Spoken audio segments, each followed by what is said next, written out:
Once upon a time, down on an old farm lived a duck family, and Mother Duck had been sitting on a clutch of new eggs. One nice morning, the eggs hatched, and out popped 6 chirpy ducklings. But one egg was bigger than the rest, and it didn't hatch. Mother Duck couldn't recall laying the 7th egg. How did it get there?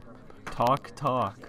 The little prisoner was pecking inside his shell. Did I count the eggs wrongly? Mother Duck wondered. But before she had time to think about it, the last egg finally hatched. A strange-looking duckling with gray feathers that should have been yellow gazed at a worried mother. The ducklings grew quickly, but Mother Duck had a secret worry.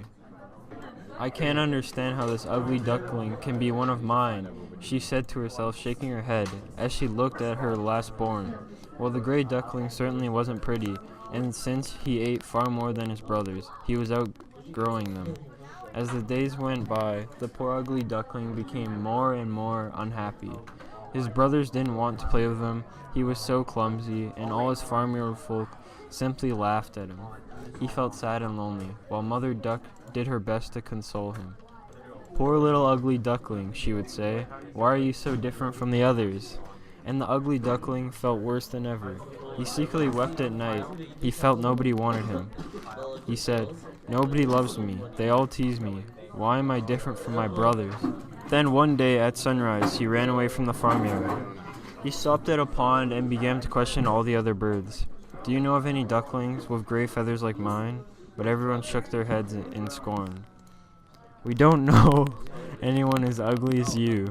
The ugly duckling did not lose heart, however, and kept on making inquiries. He went to another pond where a pair of large geese gave him the answer to his question. What's more, they warned him, don't stay here, go away, it's dangerous. There are men with guns around here. The duckling was sorry he had ever left the farmyard. And one day, his travels took him near an old countrywoman's cottage. Thinking he was a stray goose, she caught him. I'll put this in a hutch. I hope it's a female and lays plenty of eggs, said the old woman, whose eyesight was poor, but the ugly duckling laid not a single egg. The hen kept frightening him. Just wait. If you don't lay eggs, the old woman would wring your neck and pop you into the pot. And the cat chipped in, hee hee. I hope the woman cooks you, then I can gnaw on your bones. The poor ugly duckling was so scared that he lost his appetite, though the old woman kept stuffing him with food and grumbling, if you won't lay eggs, at least hurry up and get plump. Oh dear me, moaned the now terrified duckling. I'll die of fright first, and I did so hope someone would love me.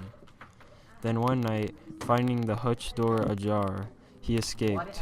Once again he was all alone. He fled as far away as he could, and at dawn he found himself in a thick bed of reeds.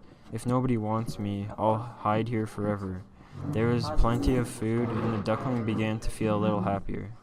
Though he was lonely, one day at sunrise he saw a flight of beautiful birds wing overhead.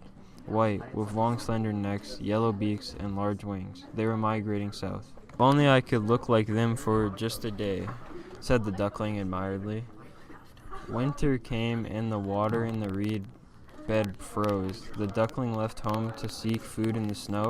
He dropped exhausted to the ground, but a farmer found him and put him in his big jacket pocket. I'll take him home to my children. They'll look after him. Poor thing, he's frozen. The duckling was showered with kindly care at this farmer's house. In this way, the ugly duckling was able to survive the bitterly cold winter.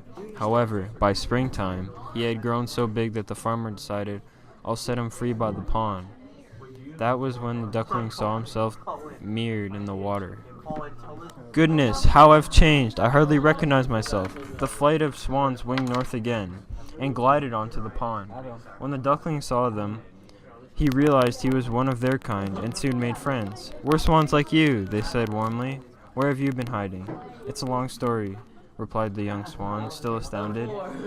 Now he swam majestically with his fellow swans. One day he heard children on the riverbank and exclaimed, Look at this young swan. He's the finest of them all. And he almost burst with happiness. The end.